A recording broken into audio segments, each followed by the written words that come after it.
Hello everyone. ఈ వీడియోలో మీకు రాశి బుట్ట హ్యాండ్స్ చాలా పర్ఫెక్ట్‌గా ఏ విధంగా స్టిచ్ చేయాలో చూపిస్తాను.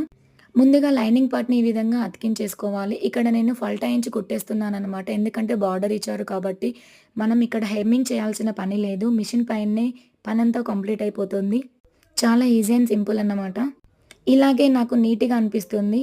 సో, ఇప్పుడు రిమైనింగ్ పార్ట్‌ని మనం అతికించేసుకోవాలి లైనింగ్ పార్ట్‌ని. సో, ఇది కంప్లీట్ అయిపోయిన తర్వాత మీకు నేను ప్రిల్స్ ఏ విధంగా పెట్టాలో ఒక చిన్న టెక్నిక్ చూపిస్తాను. అందరూ ఒకే విధంగా పెడతారు. ఒకే వైపుకి పెడతారు. కానీ ఇక్కడ అలా కాదు. ఇక్కడ మనం టక్స్ పెడుతున్నాను. ఎక్కడి నుంచి ఎక్కడి వరకు ప్రిల్స్ పెట్టాలి అని చెప్పేసి. ఇక్కడ మొదటి టక్ నుంచి స్టార్ట్ చేస్తున్నాను. ఇక్కడ నుంచి మనం మన వైపుకి ప్రిల్స్ సెంటర్ వరకి పెట్టేసుకోవాలి. ఇక్కడ నుంచి అపోజిట్ డైరెక్షన్‌లో అంటే సూది వైపుకి ప్రిల్స్ అటువైపు పెట్టేసుకోవాలి అన్నమాట. ఇలా పెట్టడం వల్ల చాలా పర్ఫెక్ట్‌గా వస్తుంది. చేసే పనిలో ఎప్పుడైనా పర్ఫెక్షన్ ఉండడం వల్ల మనం సక్సెస్ అవుతామన్నమాట. వీడియో నచ్చినట్లయితే సబ్స్క్రైబ్ చేయడం మర్చిపో